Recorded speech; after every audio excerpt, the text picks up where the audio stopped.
Estamos en directo. Buenas noches, bienvenidos. Es miércoles y también es noche de cine coreano. Buenas noches, Joana. Hola, buenas tardes. Sí, porque el cine coreano da para tanto que podríamos estar acá los 365 días del año hablando de a 4 películas y no terminaríamos. Entonces, un día más, a nadie le cae mal. No nos cae mal y menos si es para hablar de The King's Letters. Esta noche, ¿por qué tenemos programa? Tenemos programa porque, como ya sabéis, estamos en el K-Influencers Academy, en el reto, y había un reto muy particular este mes que ya hicimos una parte de él, pero nos quedaba la segunda parte. Esa segunda parte lo que busca es que la gente hable de cómo aprende el idioma coreano.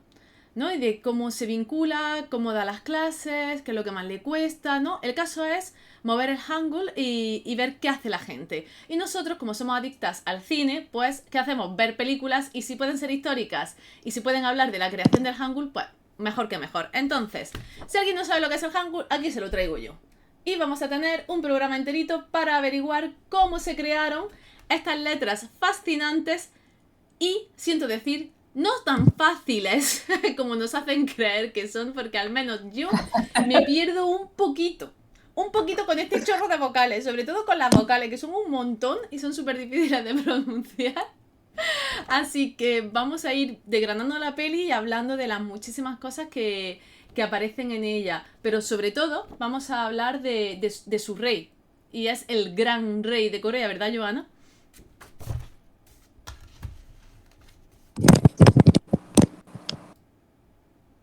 Sí, es que cuando vemos la película, cuando vemos uno de los dramas que está relacionado con el tema, parece como tan fácil y lo hacen ver fácil y pues esa era la expectativa y la idea del rey Sejong cuando quería crear un alfabeto propio para que hasta la persona menos letrada, la persona más humilde, pudiese leer y entender cualquier escrito. Sin embargo, cuando uno se pone en la tarea de estudiarlo, pues no, la verdad no resulta tan sencillo aprenderse tantas, como tantos vocablos, pareciera más fácil de pronto que el haragana, el kitakana en el japonés, o sí, los 8.000, los 12.000, los 220.000 caracteres chinos, pero de todos modos, como todo idioma tiene su complejidad, pero también es cierto lo que anotaba alguna vez un profesor de un idioma extranjero y es, si de aquí para allá yo pude aprender, ustedes de allá para acá también pueden aprender. Y era un profesor de idioma chino. Entonces, es también como de dedicación, yo creo que para cualquier idioma. Así que con constancia y empeño también podríamos aprender coreano y podríamos ver los dramas sin subtítulos y entenderlos mejor. Sobre todo como las apreciaciones, las acentuaciones, eso sería lo chévere poder entender el idioma sin necesidad de subtítulo porque se pierden muchas cosas de esos detalles de los juegos de palabras, de los juegos que hay entre los diálogos. Entonces es la idea de poder aprender y ver producciones en idiomas diferentes al propio. Bueno, la verdad es que aprender coreano es fascinante. A mí es algo que llevo intentando hacer ya 2 años. Me cuesta todavía muchísimo trabajo, pero es cierto que entiendo mucho mejor las cosas que se dicen en los dramas. Hay cosas que ya no necesito la traducción siquiera. Y que de tanto drama y de tanta película me he acostumbrado a traducir. Creo que como naturalmente, o entiendo al menos el significado más inherente al idioma de la traducción que nos podamos encontrar. Porque es cierto que tenemos unas traductoras fascinantes y magníficas. Yo, sobre todo aquí en España, conozco muchísima gente que se dedica al tema de la traducción de subtítulos, pero es muy difícil encontrar a alguien que subtitule coreano-español directamente. Es como que la Uh subtitulación -huh. siempre pasa por el inglés de por medio.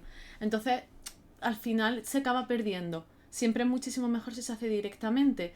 Y es increíble la cantidad de gente que se anima. Yo en la academia empecé con muy poquita gente y ahora la academia ha avanzado muchísimo. He conocido mucha gente que está estudiando coreano y que se está atreviendo con el idioma. Entonces es muy útil hacerlo y aprenderlo también utilizando el cine. Entonces, esta película que traemos hoy no está exenta de polémica. De hecho, es algo que queremos decir. Probablemente como película histórica es de las que más difiere la opinión en coreano de esto sí, esto no, cómo me has puesto esto de esta manera, y de eso es de lo que aquí venimos a hablar también, ¿no? Pero para presentar sobre todo el Hangul y lo mucho que sí se puede aprender en la película de él, lo que hay de cierto es algunos de esos elementos, ¿no? Entonces aquí nos vamos a encontrar en una cinta en la que nos encontramos con el rey Soyeon que quiere crear ese alfabeto para intentar facilitar, como tú decías, a la población esa alfabetización. Entonces, hasta ahí todo bien. Todo de acuerdo, todo el mundo está contentísimo de que el rey Sejong, estamos todos de acuerdo. Pero el problema en la película viene en el momento en el que metemos a los budistas de por medio en pleno confucianismo. Porque claro, hay cosas que son de tocar y cosas que son de no tocar en Corea. Y cosas de no tocar en el confucianismo en la época de Rey Sejong parece ser que es un tema delicado. Sí, digamos que lo que está inmerso dentro de la historia y obviamente aceptado por todo el mundo es que fue el rey Sejong quien creó el alfabeto Hangul después de un largo trabajo y después de un largo estudio de la fonética y de la composición anatómica del ser humano. Sin embargo, lo que nos presenta la película y digamos hay una apertura de la misma es el deseo de él y la frustración de estar tratando de crear un alfabeto, pero no le sale. No le sale porque tiene como estas raíces del budismo, las raíces también de pronto de los caracteres chinos, de algunas palabras japonesas, entonces no tiene una concepción clara de cómo hacer ese alfabeto más simple. Aparte de eso, llegan unos monjes japoneses reclamando para su país la tríptica, que son una serie de tablas que contienen principios budistas. Obviamente el rey pues no va a soltar eso porque si bien es cierto en el momento está rigiendo el confucianismo, también es cierto que dentro de un gran número de la población, pese a que está prohibido, la gente sigue practicando el budismo y porque entregarle eso a Japón con las relaciones tensas con el país, pues no era como muy factible para el rey, era como darle una parte de la historia de su pueblo. Y empieza la controversia y cuando la reina, esposa del rey, que es budista, siempre ha sido budista, su padre fue budista, encuentra en el budismo y en uno de los monjes mayores una solución y es traer a un monje que es más joven, es rebelde, pero es muy inteligente a que ayude como en esta mediación. Perfecto, ayuda con la mediación, saca ese tema adelante, pero se entera o se da cuenta de lo que quiere hacer el rey y comienza a intervenir y a ayudar en el proceso de creación. Entonces la polémica de esta película es que aunque la idea principal fue del rey Sejong, nos presentan al monje como el principal desarrollador, como que ellos ya venían estudiando de manera muy amplia la fonética, la relación entre los sonidos, las composiciones en el cuerpo y tenían un entendimiento muchísimo más amplio de eso y eso también permitió que se desarrollara más fácilmente el alfabeto y por supuesto esto creó una polémica en Corea porque históricamente el monje no aparece en ningún registro, históricamente no nos ha aceptado que haya habido una influencia del budismo, históricamente fue solamente el rey, entonces sí hubo muchísima controversia cuando se estrenó la película y aun cuando el director y los actores lo sabían, ellos afirmaban que tenían una contradicción porque les enseñaron en la historia una cosa y lo que ellos iban a interpretar era otra, pero también querían como dar otro punto de vista, como promover, no tanto promover, pero sí mostrar otras personas, las ideas que otras personas han desarrollado como historiadores y como buscadores de más datos. Siempre hay alguien que quiere controvertir algunos puntos de la historia y quiere mostrar algo diferente. Y ellos querían con la película, de cierto modo, dar esta otra visión. De hecho, una de las cosas que sí es muy fidedigna a los eventos o a los hechos históricos que están grabados y que han quedado, de los que ha quedado memoria, es que la reina era budista y eso movió y fue un tumulto y creó mucho tumulto en la época. Y de hecho, en la película lo vemos, ¿no? Cómo ocurre que es ella la que se hace los primeros acercamientos, la que fomenta que el rey no tenga ese lado. Pero ciertamente eso sí que es totalmente verídico. Y de hecho, su hijo luego más tarde, quien luego sería, creo que, si no recuerdo mal, el siguiente rey, hizo como una especie de biografía de Gautama Buddha para honrar la muerte de su madre. Muchos años después y la hizo en coreano, lo cual hizo con Hangul me refiero, lo hizo con el alfabeto nuevo y eso hizo que muchísima gente pudiese acercarse a esas creencias budistas y a esa biografía. Por lo tanto, por así decirlo, ese fue el legado de esta mujer, de esta reina consorte que vemos en la película. Eso sí que es cierto, lo mismo que es cierto que el rey solo comía si había carne encima de la mesa. Es algo que dentro de la película Sejong solo comía si había carne encima de la mesa y lo dicen en la película, lo cual es muy bonito de ver y muy curioso porque es un dato muy nimio, pero muy humano. Y eso también acerca muchísimo a la figura histórica. Al final son esas pequeñitas cosas las que forman, ¿no? Y las que dan realmente cuerpo a que un personaje histórico sea una persona real. Porque al final un rey es un ente tan grande, ¿no? En ese trono tan alto, en ese palacio de cristal, que con estas cosas pequeñitas, esos detalles que se puedan tener dentro de la película, al menos se humaniza a la figura. Que es otra de las cosas que se le achaca muchísimo a esta película. Claro, tenemos que tener en cuenta que en Corea este rey es el más de los más. Hay cosas que no se tocan y Sejong es una de ellas. Ujú. Entonces, que en esta película tengamos a un actor de la talla de Song Kang-ho aquí, Colocaíco, que es un actor que además, concretamente, es un actor muy humano, es decir, que a este actor da igual el papel que le des, hay siempre como una humildad inherente a él, hay como imperfección en sus personajes, porque son unos personajes muy humanos. Y aquí el rey, de hecho, es un rey muy débil. Y eso es algo que los coreanos no van a perdonar nunca al director, y yo creo que tampoco a Song Kang-ho. Porque lo que aquí se va buscando y lo que aquí se ofrece no es una versión a lo héroe de Marvel de este rey, es todo lo Ujú. contrario, es una versión humana de una figura muy importante que ya hacia el final de su vida y después de intentarlo por activa y por pasiva, consigue crear lo que para él sería el legado mayor que podría dejar a sus súbditos. Es que está mostrando la frustración del rey, porque así inicia. O sea, la idea de él viene desde muchos años, incluso hay un drama donde muestran que la idea de él es desde muy joven, más como los 18, 19 años, y la viene desarrollando y desarrollando, pero no la logra ejecutar como él la tiene ideada en su cabeza. Y aparte de esa frustración personal que tiene, también sobrevienen las enfermedades propias de cualquier ser humano.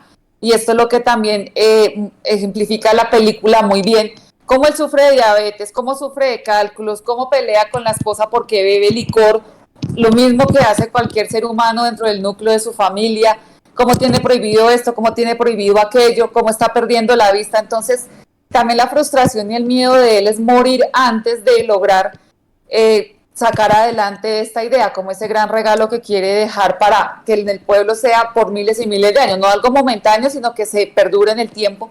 Entonces muestran ese temor y muestran la debilidad y todas las, como los tratamientos médicos que podían utilizar para él. Más de eso de lo que podía hacer el médico real, ¿quién iba a hacerlo más si no estaban al lado de la figura mayor de todo el reino para sacarlo adelante en su estado de salud?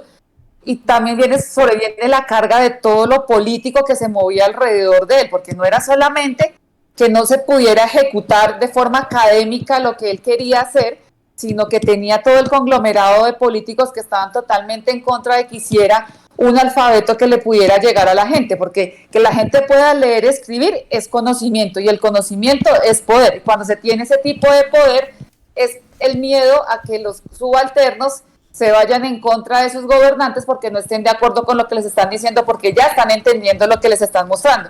Entonces, claro, el poder del conocimiento siempre ha estado dentro de los eruditos, porque ellos manejan el alfabeto chino, los caracteres chinos que eran muy complicados y muy pocos llegaban a eso, incluso no toda la gente de la élite lo sabía leer. Hemos visto en muchas películas y en muchos dramas cómo hacen lo del examen del servicio civil y demás, porque deben tener un gran conocimiento de muchos libros y muchas cosas. Entonces también la política y todos estaban pero reacios a que el rey sacara esto porque les iba a quitar poder delante de su gente y demás problemas con China. El dejar el alfabeto chino de lado era generar problemas con un imperio que ellos veían demasiado grande. Y a mí me encantaba cuando el rey decía, es que yo quiero que mi país sea tan grande como China, es que yo estoy seguro que este país puede ser tanto como China, pero los políticos no dimensionaban, como que para ellos era imposible siquiera igualarse con el imperio chino. Además, lo vemos en muchísimas películas, porque no solo en esta Forbidden Dream, que hablábamos de ella justo antes de empezar, es una película preciosa que tiene una cantidad de inventos que Sí. un occidental diría, ¿en serio? ¿De verdad? no me lo puedo creer, y así te puedes tirar toda la película diciendo todo lo que yo sabía hasta la fecha. Cuando luego tú te vas, después de ver la película y te vas a investigar, dices, ¿cómo puede ser posible que sea tan distinta la historia oriental de la occidental? ¿Por qué no aprendemos las cosas como son, con realidades, con verdades históricas, independientemente del lugar en el que vivamos? ¿Por qué yo tengo que aprender que Gutenberg inventó la imprenta y es único en origen cuando es algo que ya se hacía en Corea? Son cosas que no tienen sentido ninguno que las aprendamos mal o erróneas por el hecho de que no tengamos un poquito de amplitud, ¿no? Y de salir de la zona de confort y de decir, venga, va, si esto está escrito, está traducido, está verificado, certificado por la UNESCO incluso, ¿por qué no lo aprendemos bien?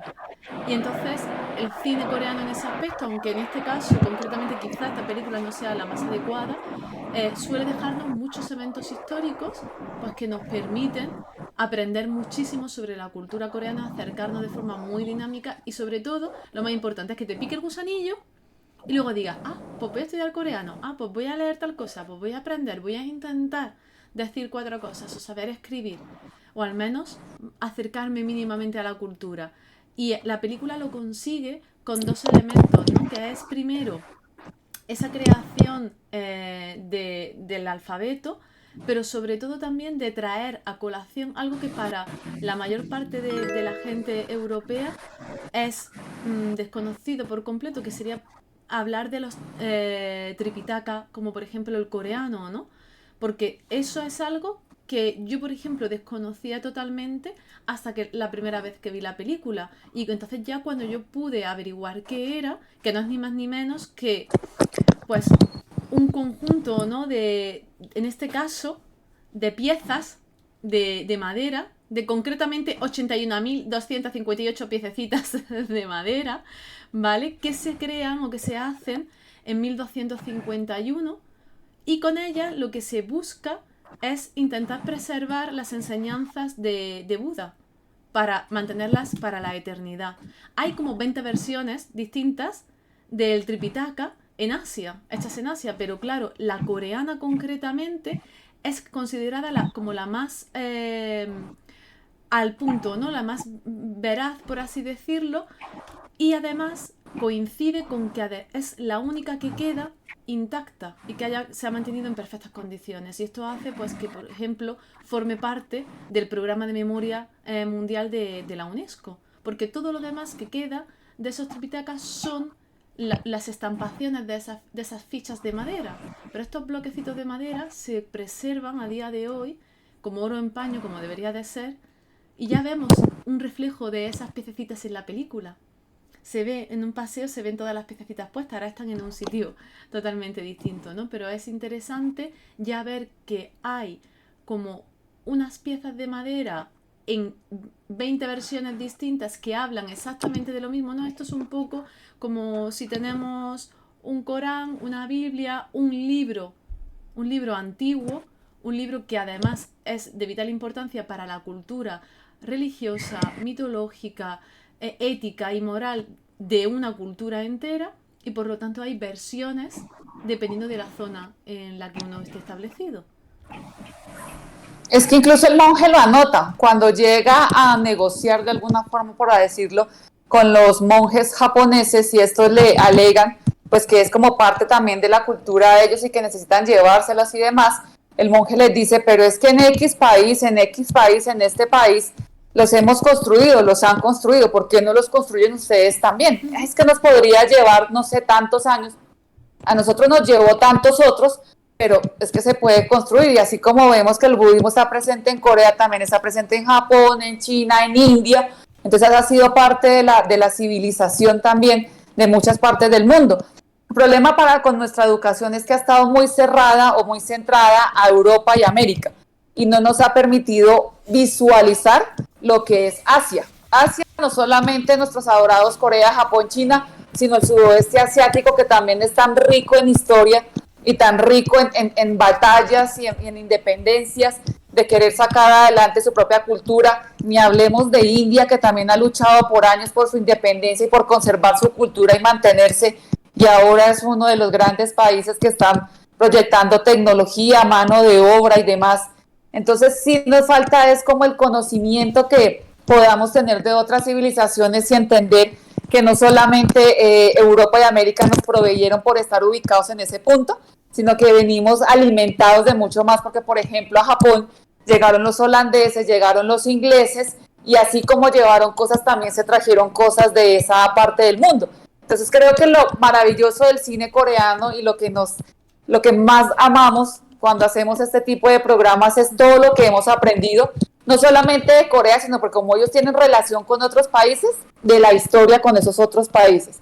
Hemos aprendido cantidades de la época del rey Sejong, de Goryeo, de Joseon, más hacia atrás, más hacia adelante, de la guerra, de las dictaduras militares, pero son una forma muy interesante de conocer historia a través del cine. Por supuesto, no nos podemos quedar con específicamente lo que nos presentan las películas o los dramas, porque ellos hacen un recuento, pueden presentar una muestra, pero no tienen la certeza de lo que están evidenciando en pantalla. Además, tienen que adornar las historias con muchas cosas más por el metraje que tienen que ocupar. Hay un drama que es como del 2017, más o menos, protagonizado por nuestro querido Jang Hyuk, por Romantic Doctor Teacher Kim, y ahí se recrea también al rey Sejong, incluso desde pequeño, bueno, más como adolescente, esa parte de la adolescencia la está interpretando nuestro querido Vincenzo, y es desde ese momento se muestra el afán de él de crear el alfabeto. Incluso ahí al inicio del drama anotan que es una obra de ficción, está acompañado por un estamento del gobierno en cuanto a que les provee información de cultura, pero es ficción, porque si bien acá en la película vemos cómo el monje budista ayuda al rey, en el drama, Deep Rooted Tree, el que ayuda al rey Sejong es una de las damas del palacio. Es una chica que es muda, pero entiende muy bien lo que quiere hacer él, y él la que está al lado de él incluso le da como las mejores ideas de creación de las letras, de los vocablos. Entonces ahí hubo controversia con el drama, entonces no fue completamente el rey, sino más como adelanto de esta chica de palacio, así que es como ver un poco eso, más allá de la controversia o de lo que nos muestran, vislumbrar lo que nos está aportando cada personaje y los pedacitos de historia que nos está mostrando y lo bonito de los cánticos, porque a mí me fascinaba escuchar a los monjes con esos cánticos y me parecía increíble la actuación del monje más jovencito, que lo hemos visto en muchos dramas con papeles, digámoslo, un poco más light, pero acá el solamente aprenderse esos cantos budistas no es fácil, es que la pronunciación no es fácil, la actuación de los monjes es maravillosa, las escrituras. Yo con solo eso ya me siento satisfecha por lo que me está mostrando la película. No me quedo con, ay, entonces fue un monje el que hizo esto. No, me voy a la historia y leo, pero sí me quedo con lo bonito que me están mostrando el director, el guionista y los actores. Es que ese chico tan jovencito es el de Rocket Boys, que también sale en Crash Landing, y no tiene muchas Y más el cosas de hechas. Sí, tiene algo más, mucho más reciente, Move to que es Heaven, Move to Move to Heaven, Heaven, exactamente.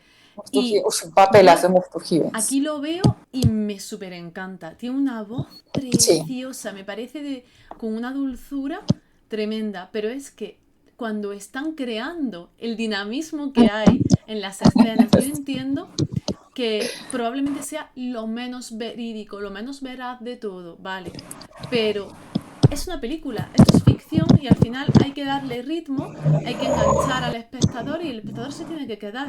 Y solamente con el actor principal aquí puesto, haciendo un gran papel, sí, porque este actor da igual lo que le da y nunca hace nada mal, pero es un momento y es una descripción o una personificación la que se está haciendo tan oscura, por así decirlo, y tan enfermiza del rey, que si solamente lo tuviésemos a él en pantalla, quitaríamos la película.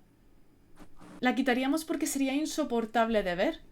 Pero en cambio, la aparición de los monjes y el choque cultural que hay entre los hijos del rey y los monjes en la vida de palacio es lo que a nosotros nos da vidilla.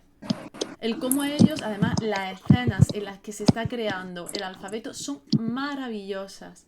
Verlos escribir sobre papel, verlos vocalizar, escucharlos. Yo, cuando empecé a aprender coreano, yo decía, señor, jamás voy a ser capaz de las vocales, decirlas de esa forma, de vocalizar como este muchacho. Es que te lo puedes poner como si fuese un audio de esto, escuchar un listening, para practicar, porque es increíble el acierto, lo bien hecho que está.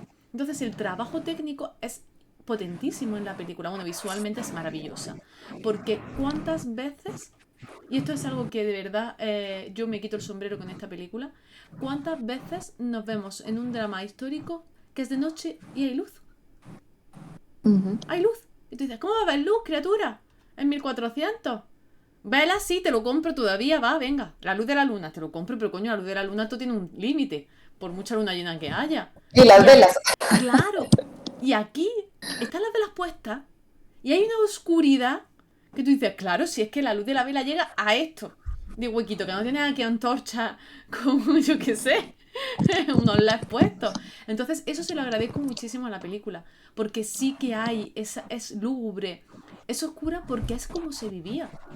Y la vida en palacio no era color de rosa y no era todo luz y no era, era todo color, pero un color que Ujú. hay que matizar con esa oscuridad porque es de noche, porque es invierno, porque está nublado, no sé, porque por muchas cosas, ¿no? Y a mí estéticamente la película me parece que es un acierto, porque hay mucho contraste en ese aspecto. Es que el solo contraste en la vestimenta de palacio, los tonalidades que usan los príncipes, el rey, la reina, las damas de palacio, los políticos, quienes hacen parte de los más cercanos al rey, todo siempre es como en color fuerte, como en color vivo, contrastado con el atuendo tan sencillo de los monjes. Es un gris, pero un gris oscuro y no llevan absolutamente nada más. Entonces cuando, por ejemplo, colocaban al monje más jovencito que hablaba con la dama de palacio, con su rosa precioso, con el verde, detrás de palacio, pero súper iluminado porque estaba de día. Era tan bonito el contraste de verlo a él y de verla a ella, y no solamente como a ella muy arreglada, muy maquillada, y a él muy Mm. sencillo, y demostrar cómo esa austeridad predominaba dentro de los monjes, y a mí me encantaba eso, y me fascinó, por ejemplo, hacia el final, cuando hacen el rito, digamos, lo de entierro para la reina, y es como con todo el despliegue budista, con todo lo que ella quería porque era budista, y lo que pudo hacer un poquito de pronto más matizado para su padre 20 años después de fallecido, porque también vemos la complejidad de esa historia, como cuando el rey comenzó a gobernar, mandó matar a su suegro y además familiares por traición, porque practicaban el budismo y otras historias más, otros conceptos más dentro de la política, y cómo él ha tenido que vivir con eso, y la reina nunca vivió con un cierto resquemor porque entendía su figura como rey. Entonces al final toda esa ceremonia budista, y como cada uno con una marquita de fuego juraban mantener y como pregonar o sí, mantener el hangul y llevarlo a los demás, me parecía una cosa preciosísima. Y hay algo que, por ejemplo, complementa muy bonito el drama que les mencionaba, y es que para hacerlo a escondidas y que no se dieran cuenta que estaban enseñando el hangul, lo que hacían eran con los niños y los abuelitos con canciones. Entonces, cuando pasaban los políticos, los guardias y demás por las calles, están cantando, bueno, no hay lío. Y resulta que metidas dentro de las canciones les iban enseñando el alfabeto y demás. A mí me parecía una maravilla también los recursos. Entonces es que como hay que ir a eso, a los recursos de los guionistas, de todo lo que se ingenian para mostrarnos lo maravilloso de lo que fue el proceso de creación, porque acá ahorita a nosotros nos parece muy fácil el alfabeto que tenemos porque llegamos desde la escuela desde chiquitos y lo aprendemos y ya, pero ¿qué tuvieron que hacer nuestros antepasados para llegar a las tantas letras que tenemos, para las conjugaciones, los verbos y demás, para tener un idioma tan rico como el que tenemos también nosotros? Entonces, creo que es también como remontarse al pasado y decir miércoles, todo lo que le costó a los que no tuvieron para llegar a tener lo que consiguieron después y lo que ahora para nosotros es tan sencillo de obtener. Es que es crear algo de la nada. Es crear algo de la nada que se diferencie lo suficiente de lo que conoces, pero que tenga lo justo para poder crearlo, porque al final tú bebes de la información que tú tienes, del conocimiento que tú tienes, de la tradición oral. Y yo me quiero imaginar, claro, es que para nosotras es imposible, ¿no? Porque hablando español, ¿no? Castellano como hablamos. Yo lo pienso y digo, claro, si es que del latín se ha cogido tanto, pero claro, los caracteres romanos ya habían cogido cosas de los jeroglíficos egipcios y ya habían cogido, ¿no? Cosas del alfabeto fenicio. Es decir, que hay tanto hacia atrás, tantos años de los que tirar, que pensar en algo que se hizo en 1443, que es un idioma creado tan hace tan poquito tiempo, porque es verdad que sí, son 600 años, pero hace tan poquito tiempo, ¿no? Que realmente se creó, que lo piensas y dices, ¿cómo llegas a eso? Pero ¿cómo cómo sobrevive la tradición de tu idioma si no puedes escribirlo?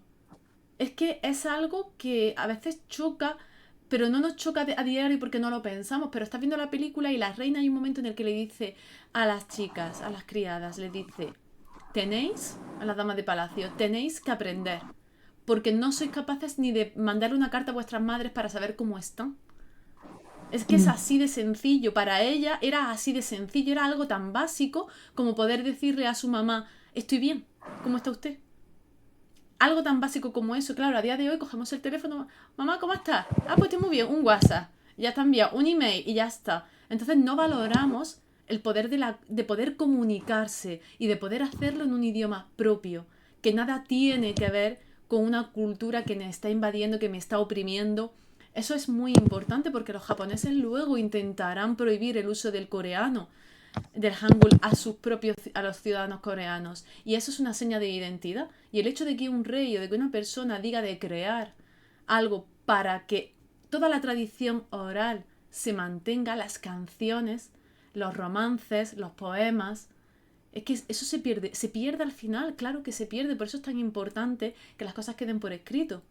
Porque si no, con el paso de los años, cuando muere la gente que tiene esos conocimientos, a veces se distorsiona y se pierde por completo. Y eso sí que lo da la película. Yo al menos le doy a eso. Eso sí se lo doy a esta película. Puede no ser muy veraz, va, te lo compro. Pero sí que le doy que es capaz de hacer reflexionar al extranjero. Y yo entiendo que también al coreano que se acerca a ello. Pero nosotras como extranjeras podemos hablar, ¿no? Desde nuestra experiencia. Te permite acercarte al idioma, entender lo importante que fue para ellos dejar de utilizar el idioma de un país que los estaba oprimiendo. Y es muy bonito verlos crear ese idioma, es muy divertido además. Es que yo creo que cualquier coreano, independientemente de que esté o no de acuerdo con todo lo histórico que presenta esta película o cualquier otra producción, sí se le infla el pecho de orgullo de saber que fue uno de sus reyes el que dijo, pues ¿saben qué? Pues no, yo no voy a seguir escribiendo en chino, ni en japonés, ni en nada, yo quiero mi propio alfabeto, porque no quiero que mi gente siga como no pudiendo ni leer ni escribir, quiero que puedan entender lo que les está trayendo los libros y demás. Y hacer todo este esfuerzo de crear algo diferente, algo nuevo, hacer ese estudio de la anatomía, de cómo funcionan los sonidos, de cómo funciona la lingüística, de cómo es la relación, porque nosotros estamos aquí nosotras hablando y es súper sencillo como nos salen los sonidos, las palabras y demás, es como algo obviamente autónomo y rápido, es fácil, pero cuando una persona por X o Y motivo pierde esta capacidad de hablar y tiene que volver a empezar como cuando empezó de bebé, es una complejidad terrible porque cuando eres bebé no tienes el conocimiento de lo que ya sabías, en cambio cuando estás retomando por terapias y demás, todo este proceso es súper complejo y súper frustrante. Entonces para este rey debió ser muy complicado también ver que no era tan sencillo, que su idea en la cabeza no se le plasmaba tan fácil en el papel, porque él entendía que por supuesto por la educación que él tenía, él lo podía comprender lo que escribía, pero que si se lo pasaba a alguien que cultivaba, que arriaba ganado, que cosía, seguramente no iban a ver más allá de unos garabatos en una hoja. Entonces eso también era una frustración y algo que él quería como matizar e imposible que no sea maravilloso para uno como coreano decir, pero es que es algo que es propio y es nuestro.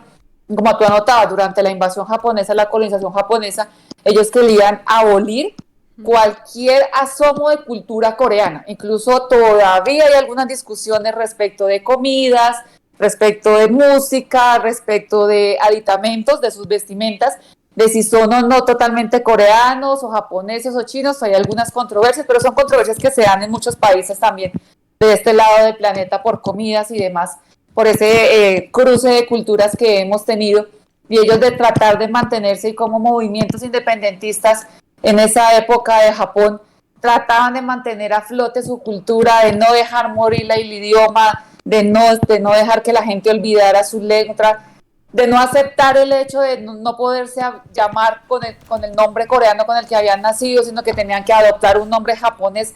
Es que ha sido una lucha constante por mantener su identidad, por sacar adelante todo lo que quieren y luchar incluso en contra de los mismos coreanos que han querido como aplastar todo eso, porque no es solamente que los coreanos hayan estado de acuerdo, sino que entre ellos mismos, siendo de su mismo pueblo, promulgan o promueven más el aceptar lo que otras culturas les proveen que el tratar de mantener a flote lo que ellos mismos han creado y protegido durante tantos años. Entonces es lo maravilloso de poder ver este tipo de producciones y saber cómo ha sido la lucha de los pueblos durante años y años, y que la lucha no solamente la ha dado la gente de abajo, sino también los reyes, porque el ser rey y tener corona no te garantiza que puedas hacer lo que quieras.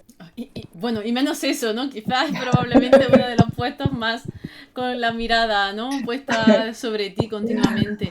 En la película hay un momento en la que tú lo has mencionado antes, ¿no? Cuando él habla de la importancia de tener un idioma, un alfabeto propio. Y en la película sí que aparece, y el rey mismo da el discurso porque se lo están transcribiendo, el prólogo de ese Homnin Chongyun, que es escrito en 1446, que es como el compendio en el que se explica todo lo que se está haciendo o se ha hecho para crear el alfabeto y cómo se tiene que utilizar, cómo se tiene que aprender, etcétera. Que es bonito ver en la película cómo ¿no? el confucianismo coge, o esa escuela coge el libro y dice, venga, lo vamos a hacer nosotros. Es que te estás columpiando mucho, señor director de la película, de hacer que ciertas cosas. Yo entiendo que te estén intentando clausurar la peli desde el principio. Yo lo entiendo, porque hay cositas que son un poco duras de tragar para los surcoreanos, ¿no? O para los coreanos en concreto, en este caso. Pero sí es cierto que en ese prólogo que se escribe, en ese prefacio, el rey dice que él tenía esa necesidad de crear esas 28 letras para que cada uno de ellos, ¿no? tuviese la oportunidad de dejar de ser una persona iletrada y que tuviese la oportunidad de mejorar en su día a día, independientemente de su estatus social. Y esto es algo que también se trabaja muchísimo en la película, porque con esos grandes consejeros que tienen miedo, ¿no? Como le suele pasar a la gente en el poder, que tiene miedo de que gente un poquito más abajo consiga avanzar en términos, ¿no? de educación, porque eso significa mayor competencia para sus puestos de poder. Pero en este caso es como, ¿qué temes? ¿Que alguien sepa hablar? Si es más listo que tú, pues te superará y ya, pero si no, pues ponte a currar y punto. Y es lo que continuamente está también detrás, ¿no? de esa idea. A mí me gusta muchísimo que el 9 de octubre todavía los coreanos sigan recordando, ¿no? Conmemoren el día del Hangul todos los 9 de octubre. Pero algo que me gusta muchísimo más es que, por ejemplo, la UNESCO estableciese en su día un premio literario que lleva el nombre de este rey para premiar al individuo o a la asociación o el conjunto de personas que contribuyen enormemente año tras año a acabar con la gente iletrada en el mundo, porque al final la triste realidad es que incluso en países muy avanzados o en esos grandes países desarrollados en los que nos damos golpecitos en el pecho por absolutamente todo, hay mucha gente todavía a día de hoy que no sabe leer y escribir en su propio idioma. Y eso es un problema en España, es un problema en Colombia, es un problema en muchísimos países, por desgracia. Y si hay que decirlo porque hay que seguir trabajándolo. Sí, el índice de analfabetismo es tremendo en el mundo entero es tremendo, y uno pensaría que es absurdo que todavía suceda tomando en cuenta incluso la tecnología a la que tenemos acceso, porque entonces la gente tiene muy fácil acceso, por ejemplo, a los celulares. Yo creo que ya casi todo el mundo tiene celular, incluso en las aldeas más apartadas.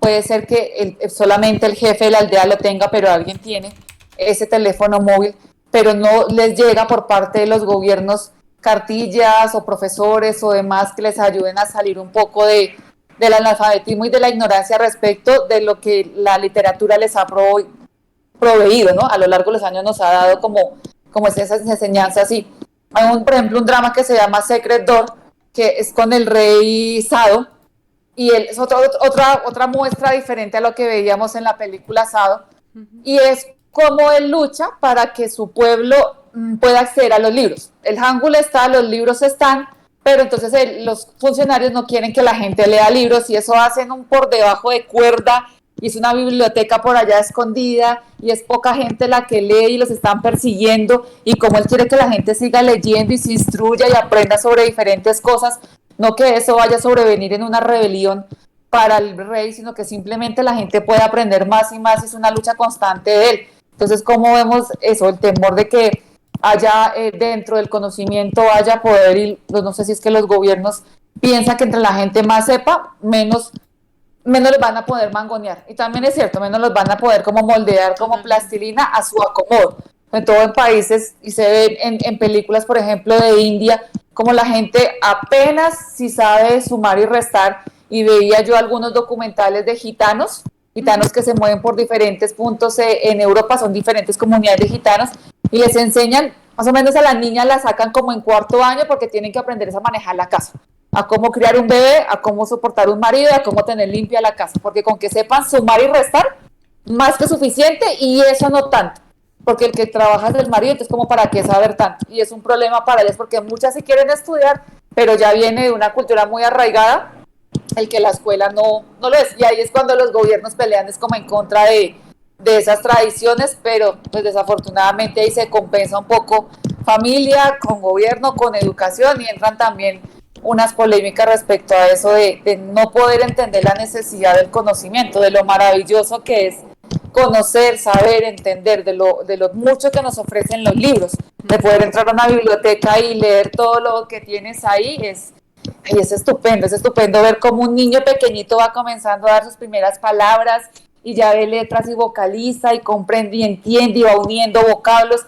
Eso me parece un proceso tan bonito, pero que desafortunadamente a mucha gente no le llega. Se les priva totalmente y leer te abre un mundo tan fascinante, te quita, es que no hay fronteras, leyendo no hay fronteras y probablemente eso es quizá lo que más deberíamos de valorar, ¿no? Que la curiosidad también hay que alimentarla y si tú lees vas a querer aprender más. Si ves cine vas a querer ver más cine y esa curiosidad es inherente también al ser humano, pero la necesidad vital que tenemos o la vida de adulto, por así decirlo, que tenemos que nos fuerza a vivir en una jaulita de hámster, ¿no? Con su ruedecita y en la que siempre estamos continuadamente haciendo lo mismo, pues a veces nos permite pues acercarnos ni siquiera a nuestro propio idioma ni a otro. Para mí ha sido fascinante empezar a aprender coreano. Dificilísimo. Me he encontrado con un muro totalmente. Pero es con un muro porque es un alfabeto nuevo, porque no es algo que puedas practicar a diario, aunque escuchemos mucho drama y muchísimo cine, no lo puedes practicar, pero al final está ahí, te da una apertura mental también totalmente distinta, te permite ya ver algunas palabras y ver qué sentido tienen y qué esa dualidad que siempre hay, ¿no? Siempre nos encontramos con frases hechas, con esos idioms mezclados, es decir, que hay muchísimo de lo que rascar y ver las cosas en versión original, pues te ayuda a comprender también unos matices que con doblaje pues no siempre te da. Y a mí pues por eso quizás es por lo que me picó tanto el gusanillo de decir voy a intentar aprender coreano. Vamos a ver cómo me va en Corea. Cuando la gente de Corea hable coreano como hablan ellos, y yo llegue a Busan y tengan un acentazo para morir, Joana, y yo diga, oh Dios mío, o toqué, ¿qué hago yo aquí? No, uno de este lado se siente muy seguro, pero ya cuando viaja está un poco perdido. Pero esa es la magia de aprender otro idioma. A mí sí, yo defiendo mucho el trabajo de los dobladores porque permite el acceso sí. a personas que de pronto por X o Y motivo no pueden leer y eso es maravilloso, también es abrirles un mundo, pero siempre peleo que porque la gente que tiene esa capacidad de leer vean las cosas dobladas, no, por favor, vean las cosas en el idioma original, no me interesa cuál, el inglés, el francés, el japonés, el que quieran, el que más les guste, las producciones del país que más les llame la atención, pero véanlas en el idioma original porque esa acentuación es espectacular, escuchar la voz de los actores y las actrices que uno adora, no hay nada mejor que eso, escucharlo, cerrar los ojos y de pronto perderse una línea, pero cerrar los ojos y escuchar esa entonación de ellos, y sobre todo cuando tienen de pronto un personaje particular, de una región particular, o que tienen una profesión particular, es aún más maravilloso. Entonces yo sí peleo y peleo y peleo porque me traigan todas las películas acá subtituladas porque llega demasiado doblado al país y para mí es frustrante. Para otra gente pues obviamente gusta más, pero a mí sí me choca bastante el no poder escuchar ese idioma y por eso me encanta estar al mismo tiempo viendo una producción japonesa, una coreana, una china, una de Taiwán, porque todos son asiáticos, es cierto, pero la pronunciación de cada uno es muy, muy, muy diferente y me encanta pasar de una a otra y escuchar esas entonaciones. Ya incluso tratar de distinguirlas, eso me genera una satisfacción. No es que entienda mucho, pero algo distingo. Bueno, pero la sonoridad hace muchísimo, el timbre hace muchísimo y recomendamos antes de irnos para escuchar coreano de todo tipo las reply. Sí. Ver cualquiera de los reply es ver Corea. La vida. Sí, los replies son maravillosos porque es el día a día de las familias. Entonces, Reply 88 se mueve en Seúl, Reply 94, si mal no me equivoco, se mueve en Busan, Reply 97 creo que también se mueve en Seúl, pero ellos vienen de otra ciudad, entonces sí, tienen su acentuación y chocan con el de Seúl y quieren hablar así, pero escuchar a las mamás, escuchar a los papás, escuchar a los chicos de colegio, sí, eso es una escuela completa para entender las entonaciones y lo diferente que es de los 80s a los 90s y ver un drama actual. Sí, así que definitivamente versión original siempre que se pueda y sobre todo que os atreváis a aprender un poquito, a ver cómo se escribe, incluso darle una oportunidad a escribir, que es muy bonito. Es difícil, sí, por supuesto, pero bueno, son 28 letras. Al final ya se empeñaron en poner poquitas para que fuese fácil, entonces vamos a intentar darle al menos esa oportunidad porque al final te conecta mucho más con la cultura. Y ya que nos gusta tanto, pues hacer ese esfuerzo por intentar aprender algún nombre o alguna expresión, decir adiós, decir gracias, pedir algo de comer, pues no es tan difícil y al final pues siempre da mucho juego porque uno no sabe cuándo va a necesitarlo. Entonces, pues... Nunca se sabe, nunca se sabe. Pronto el viaje no está cerca, pero haya un coreano cerca en el país de uno que necesite una ayuda. Algo se les puede proveer, entonces no queda uno tan mal. Queda uno divino, con un poquito que pueda decir. Así que si no habéis visto The King's Letter, vedla, pero sobre todo leed después de hacerlo, porque es lo que os va a dar. Y Forbidden Dream, por favor, esa sí hay que verla, que es maravillosa, y la de Kang Han-eul, Don't You the Poet, esa también, para poder entender la importancia de las letras en Corea. Así que nos vemos mañana. Joana, más cine coreano. Claro que sí. Sí, mañana vamos con Innocenti porque no paramos de ver películas. Nos gusta a nosotros eso. Cine coreano. Nos vemos mañana. Año.